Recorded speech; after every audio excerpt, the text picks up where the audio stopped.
He sat there, gazing into the floor as if mastering it. With his empty bottle in his hand, he slowly looked up at me as if pleading for help. He seemed sluggish in his ways. There was a struggle on his face, and the colors caused by the rays of the sun were obvious. His demeanor as they seemed of melancholy, seen as a man of sorrow, mad at tomorrow. If ever it should come, perhaps he thought of. What led to this demise? Because no one ever falls so rapidly, but gradually. The faculties of casualties one day become a tragedy.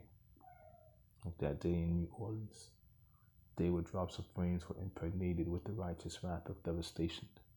It covered pavements and concrete. Men's accomplishment, it seemed so feeble. The forecast couldn't predict this picture of biblical proportions that left children as orphans and houses left to ruins. Such calamities chased families into the rooftop, left in the search of hope, formed in the shape of metal and steel with chopping blades that cut through air, women and children first. Don't look down and hold tightly. As the water begins to rot in families' dining tables made of ember, I often scribble the words of massacre wishing Ethiopian needs remember. Because where the wind blows, nobody knows. In times of endeavoring leaves the refining influences in our lives. Laughter is but for a moment. So I remember. Yet unsure how my reasons became to faith, but so they did, as convincing as the purest of reasons. At last faith is spoken, at last eyes are open to a truth revealed. To a zombie like mine that once roamed this incomprehensible realm that's been introduced, these mysteries that were far beyond my understanding. But a confirmation of a greater source has been planted. And I repent. To acknowledge this being, this immaterial substance that deserves all glory, that deserves all praise. Who eats my people as they eat their bread? How many tears shall a man shed?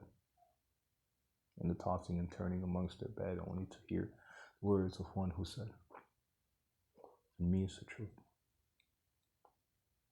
Yea, listen, my youth, nailed to the cross were his hands for the sons of men. Now the day passes where his power is not shown. Now the day passes where his spirit don't roam. And who can conceive this true meaning of life? Science not failed to reveal the true light. Yeah, I wandered in darkness, but now all is bright. And to what needs have I been crippled to the shame of the iniquities? I speak of his being, his presence. It's transparent to mind for those who can see. Transparent to mind for those to believe. And yet it seemed that God was hesitant to impress because men were born with thorns and flesh, and through our weaknesses he will express, and our minds was to a point of death. There is no resurrection without a death. There is no testimony without a death.